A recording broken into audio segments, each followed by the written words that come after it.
Well, some 2 million people living in rent-stabilized housing are bracing for a hike in rent after a preliminary vote by the Rent Guidelines Board. As CBS 2's Natalie Duttridge reports, neither landlords or tenants are completely happy about the move.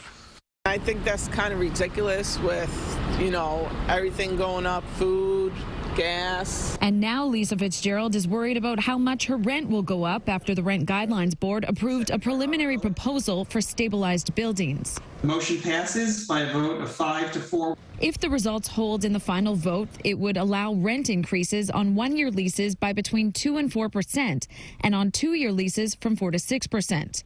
The average rent for a stabilized apartment this year is $1,400 a month. That means rent hikes up to $56 a month on a one-year lease or $84 a month on a two-year lease. The rent increase is terrible.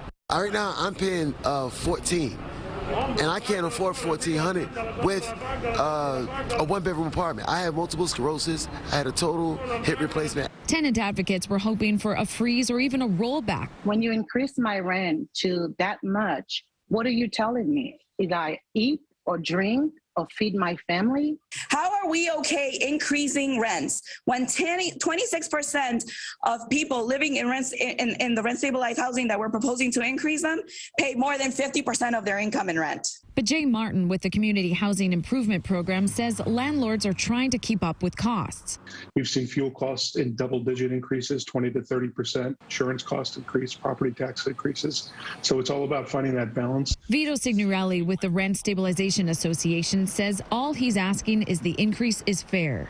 Guidelines when factoring inflation should begin no less than 4.5% for a one-year lease. And the highest end of their preliminary range here only touches the bottom of that.